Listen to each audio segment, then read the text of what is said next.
பாரம்பரிய இந்த ஒழுக்குகள் அமைப்பு 9, 10, 11 எல்லாருக்கும் தேவையான ஒரு பாடம் தான். அந்த அடிப்படை ஒழுக்குகள்ல நமது ஒழுக்குங்கிறது ஒரு பாதை அப்படிங்கிறத யோசிச்சுக்கொள்ளுங்க. இப்போ அடிப்படை ஒழுக்குன்னு எடுத்தா இல்ல முதலாவது வட்டம். வட்டங்கிறது ஒரு நிலையான புள்ளியிலிருந்து மாறா தூரத்துல அசைகிற புள்ளின்ற ஒழுக்கு வட்டம்னு சொல்லுவோம். உதாரணத்துக்கு நீங்க 5 சென்டிமீட்டர் தூரம், சும்மா உதாரணத்துக்கு சொல்றேன், ஒரு ஒரு புள்ளியிலிருந்து ஒரு நிலையான புள்ளியை பற்றி மாறா தூரங்கிறது நமக்கு தெரியும். ஒரு ஆறையை எடுத்துட்டோம், இப்படி வர அசைகிற புள்ளின்ற ஒழுக்கு பாருங்க ஒரு வட்ட பாதையா இருக்கும். இந்த மாதிரி ஒரு வட்ட பாதை. அப்ப இந்த இடத்துல அசைய வைக்கல, இந்த புள்ளி இங்க இருந்துச்சுன்னா நீங்க இது இங்க இருந்து பாக்குற அந்த தூரம் எல்லா இடத்துலயுமே சமனா இருக்கும். அதான் சொல்ல சிம்பிளா அந்த ஒழுக்க நம்ம ஞாபகம் வச்சுக்கொள்ற முறை, ஒரு புள்ளி அப்படின்னு சொன்னா அந்த ஒழுக்கு வட்டம் வரையணும் அப்படிங்கிறத ஞாபகம் வச்சுக்கொள்ளணும். இப்போ புள்ளிங்கிறது இந்த மாதிரி ஏன்னு தருவாங்க, ஏபி கமா அப்படி ஏன்னு தந்தா அது ஒரு புள்ளி. அப்போ ஒரு புள்ளியிலிருந்து மாறா தூரங்கள் வட்டம் வரையணும் அப்படின்னு ஞாபகம் வச்சுக்கொள்ளுங்க. அடுத்தது இரண்டு நிலைத்த புள்ளிகள்னா செங்குத்து சமக்கூறாக்கி வரையணும். அப்ப ரெண்டு புள்ளிகள் அப்படின்னா ஏ கமா பி, இப்படி ரெண்டு புள்ளிகள் நம்ம செங்குத்து வரையணும். அப்ப ரெண்டு புள்ளி என்ன பாருங்க, இப்ப இந்த இடத்துல உதாரணத்துக்கு ஒரு வீடு ஒன்று இருக்கு, இந்த இடத்துல ஒரு வீடு ஒன்று இருக்கு ஏங்கிற புள்ளியில, பிங்கிற புள்ளியிலே அதே மாதிரி இன்னொரு வீடு ஒன்று இருக்கு. கேள்விகள் பார்ட் 1 கேள்விகள்ல எல்லாம் தருவாங்க. சரி, இதுல நான் 5 சென்டிமீட்டர்னு போட்டிருக்கேன். இதுல 5 சென்டிமீட்டர் கோடுங்கிறத எடுப்போம் சும்மா உதாரணத்துக்கு. சரி, அப்ப இந்த ரெண்டு இடத்துல ஒரு வீடு இருக்கு. இந்த வீட்டுக்கு சம தூரத்துல ஒரு கிணறு ஒன்று வெட்டணும், அதுல மின்கம்பம் ஒன்று நடணும். இப்படி கேள்விகள் வரைக்கல யோசிக்கணும். ரெண்டு புள்ளி, இந்த மாதிரி ரெண்டு புள்ளி, அப்ப ரெண்டு புள்ளி என்றா செங்குத்திருவிழாக்கி வரையணும் அப்படிங்கிற ஐடியா எடுத்துக்கொள்ளுங்க. அப்ப செங்குத்திருவிழாக்கி எப்படி வரைகிறீங்கன்னா, இந்த ஒவ்வொரு புள்ளியிலையும் கவராயமுள்ள வச்சு அரைவாசியை விட கூட எடுத்துக்கொள்ளுங்க. இந்த அரைவாசியை விட கூட எடுத்துட்டு மேல ஒரு வெட்டு கீழே ஒரு வெட்டு இப்படி வெட்டணும். வில்லால பார்த்துக்கொள்ளுங்க. சரியா? அப்ப கவராயமுள் இந்த புள்ளியில வைக்கணும், மேல ஒரு வீல் கீழே ஒரு வீல், அப்படியே கவராயமுள்ள திருப்பி பி ஏங்கிற புள்ளியிலையும் வச்சு சரியா புள்ளியில வச்சு கீழே ஒரு வீல் அப்படியே திருப்பி மேல ஒரு வீல். இப்ப நமக்கு கிடைச்சிருக்க இந்த ரெண்டு புள்ளியும் இணைக்கணும். இப்படி ரெண்டு நடுப்புள்ளிகளையும் இந்த நடுப்புள்ளிகளையும் இணைச்சிங்கன்னா சரி, இணைச்சிங்கன்னா இது செங்குத்தா இருக்கும். இது இந்த கோடும் சமனா இருக்கும். இந்த இடத்துல நம்ம கிணறு வெட்டினா இங்க இருந்து வார தூரமும் சமனா இருக்கும். சரி, அதுதான் இந்த ஒழுக்குண்ட விளக்கம். அப்ப ரெண்டு புள்ளி என்றா செங்குத்து இருகுறாக்கி வரையணும் அப்படிங்கிற ஞாபகம் வச்சுக்கொள்ளுங்க. ரெண்டு புள்ளி, அப்ப சிம்பிளா கண்டுபிடிக்கிற மெத்தட் ரெண்டு புள்ளி செங்குத்து சம கூறாக்கி. அடுத்த பாருங்க, இந்த அடுத்த ஒழுக்கு ஒரு கோடு ரெண்டு கோடு, இப்படி விஷயம் இருக்கு. முதல் பார்த்து ஒரு புள்ளி ரெண்டு புள்ளி, ஒரு புள்ளினா வட்டம் கீறணும், ரெண்டு புள்ளினா செங்குத்து உருவாக்கி கீறணும், ஒரு கோடுனா சமாந்திர கோடு கீறணும். ஒரு கோட்டுக்கு சம தூரத்தில் அசைகிற புள்ளின்னு ஒழுக்குங்கிற அந்த கோட்டுக்கு மேல கீழே வரையப்படுற சமாந்திர கோடுகளால தரப்படும். இப்ப நீங்க இது படமா வரைகிறதுனால நம்ம என்ன செஞ்சு கொள்ளலாம்னா பாருங்க, இதுல இருந்து சம தூரங்களுக்கு உதாரணத்துக்கு இதுல நான் சும்மா பார்க்க விளம்பித்தேனே, இந்த 3 கோடுல ஒரு கோடு சமாந்திர கோடும் கீழையும் ஒரு கோடை வரைஞ்சு கொள்ளலாம்.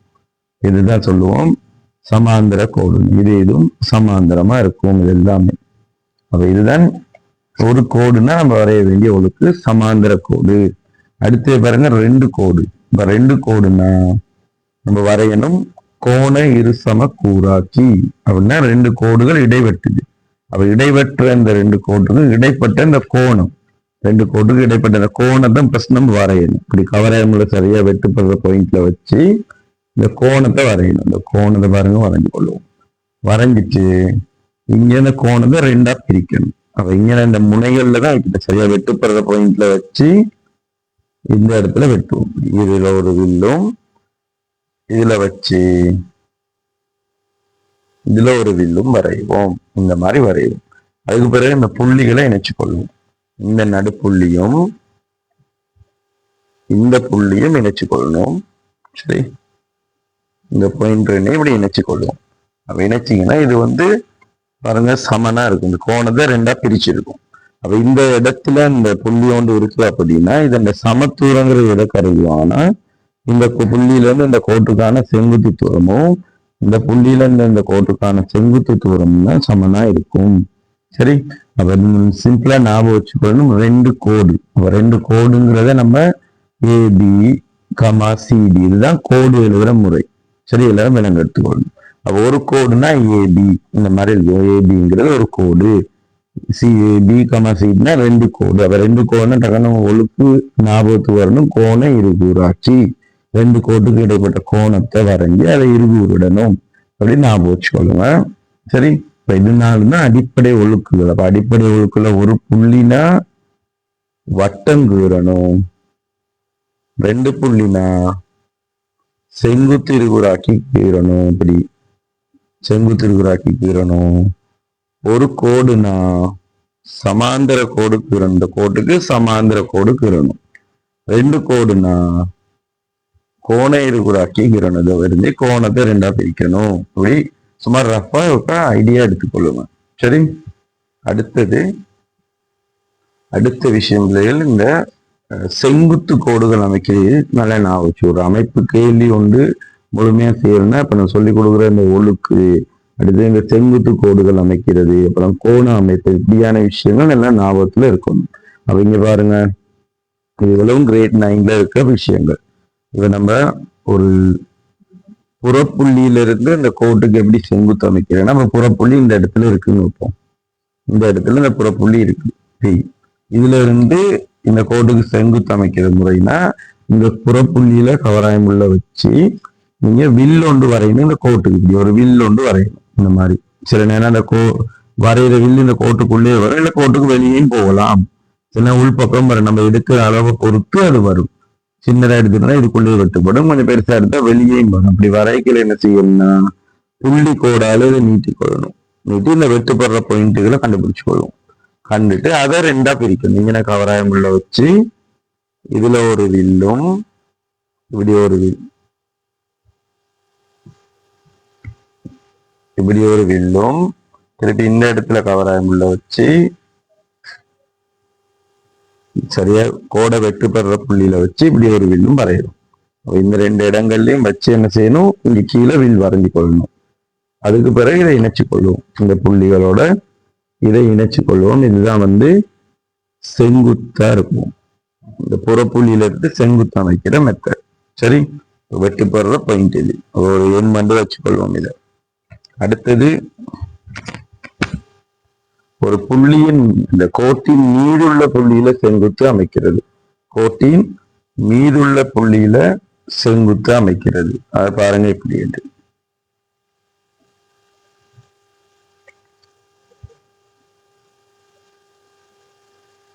இந்த இடத்துல கவராயமுள்ள வச்சுக்கொள்ளணும்.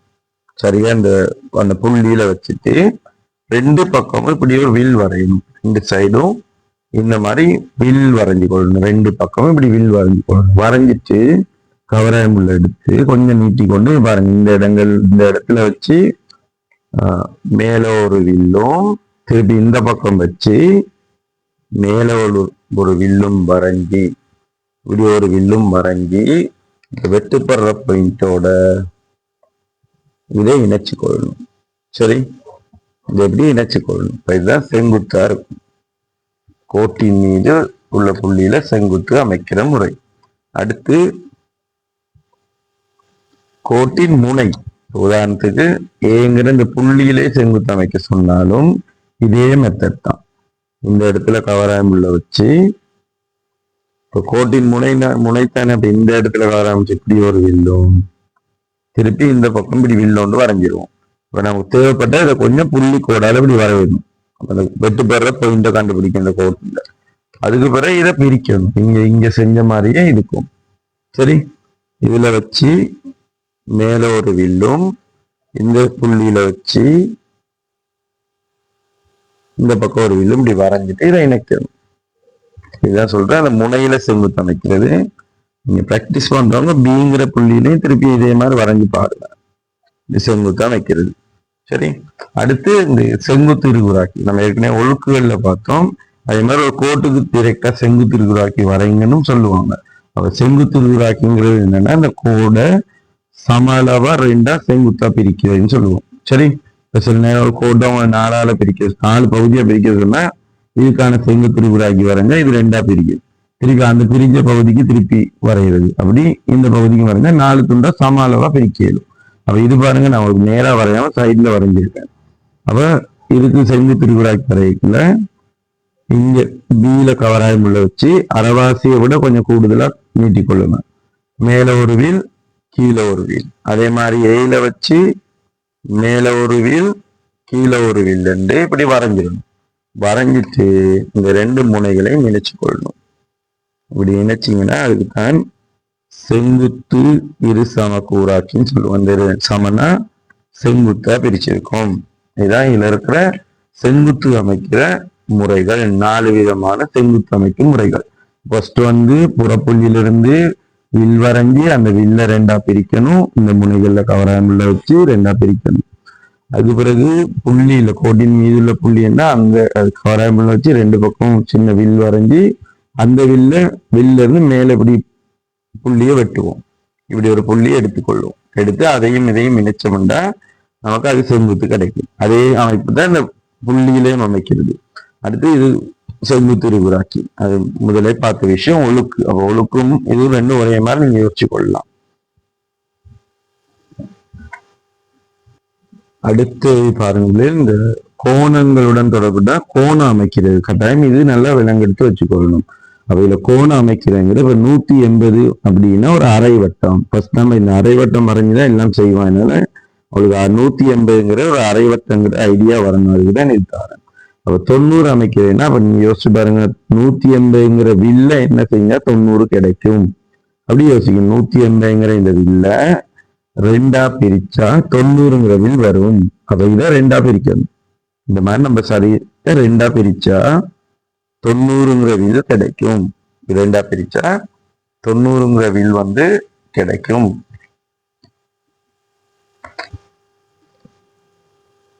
இந்த மாதிரி இணைச்சு கொள்ளும்.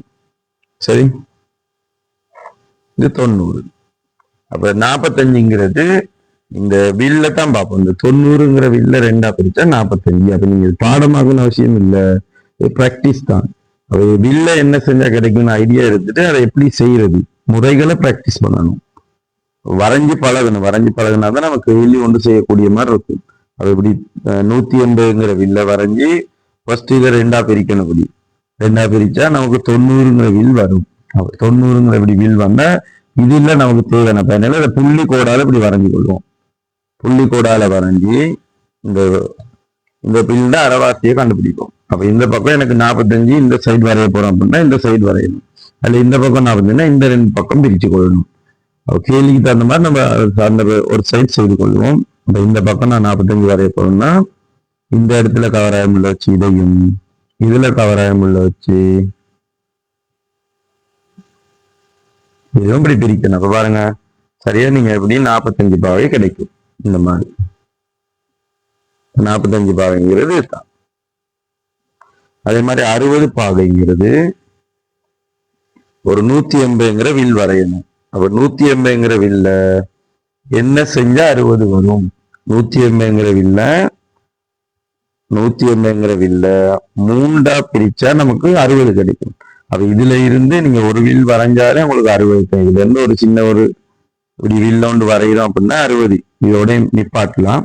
60ங்கிறது பாருங்க 1, இதுல வச்சு பிரிச்சா 2. அப்ப இங்க திருப்பி இதுல வச்சு இங்க பிரிக்கணும். பிரிக்கையில சரியா நமக்கு அமையுது 3. அப்ப 3 துண்டா பிரிக்கலாம். அப்ப ஒரு 60 வரைஞ்சாலே பொதுமா இருக்கும். அப்ப 60 வரைஞ்சிட்டு எந்த பக்கம் நமக்கு 60 தேவையோ அதுக்கு தகுந்த மாதிரி வரைஞ்சு கொள்ளுங்க. அப்ப இதை இதுதான் 60 பாகை பேசிக் விஷயம். இப்ப 30 வரையணும்னா 60 2ஆ பிரிச்சா 30.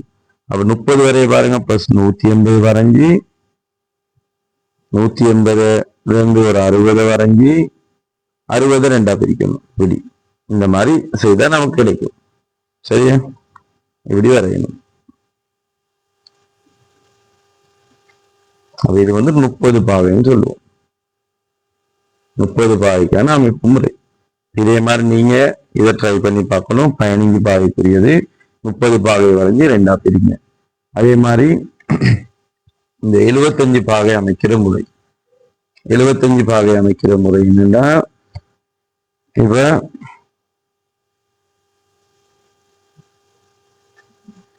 இப்படி வரையும். இது பாத்தீங்கன்னா 180 இப்படி வரைகிறோம். இது ஒரு 60, திருப்பி இங்க இருந்து இன்னொரு 60 மறைஞ்சு கொள்றோம். அப்ப இது 60ஓட 15 கூட்டினா நமக்கு தெரியும் 75 வரும். அப்ப நடுவர் இருக்கிற 60 2ஆ பிரிச்சா 30 கிடைக்கும். இது 2ஆ பிரிச்சோம்னா 30 வரும். அப்ப 30ங்கிற இந்த பகுதி, அதாவது 30ங்கிற இந்த 60ல இருந்து இது வரைக்கும் 30. அப்ப இந்த 30 2ஆ பிரிச்சா 15 வரும். அப்ப 60ஓட 15 கூட்டினா 75, 60ஓட 15 கூட்டினா 75 கிடைக்கும். இந்த மாதிரி இப்படி வரும். சரி,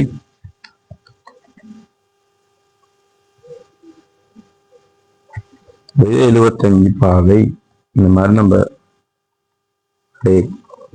வரைவோம். 75 பாகை வரும்.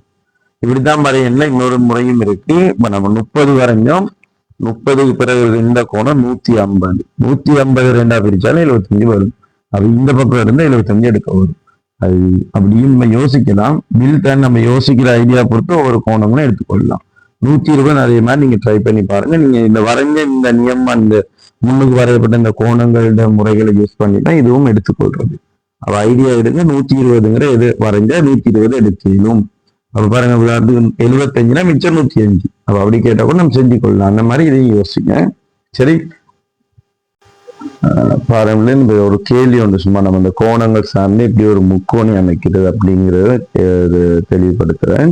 இதுல இப்ப முதல் 7 சென்டிமீட்டர் நீளமுள்ள ஒரு கோட்டு துண்டு தான் அமைக்கணும். ஒரு கோடு ஒன்று அமைக்கணும்னா நான் இதுக்கு முதல்ல சொல்லி தரல. இப்ப அந்த கோடு ஒன்று அமைக்கிற ஃபர்ஸ்ட் நீங்க இந்த மாதிரி கவராயத்தை எடுத்து இந்த 0ன்ற பாயிண்ட்ல கவராயம்ல வச்சு 7 சென்டிமீட்டருக்குரிய பாயிண்ட்ல சரியா அளக்கணும். அளந்துட்டு ஃபர்ஸ்ட் நான் இது ஒரு கோடு ஒன்று வரைஞ்சி கொள்ளுவேன்.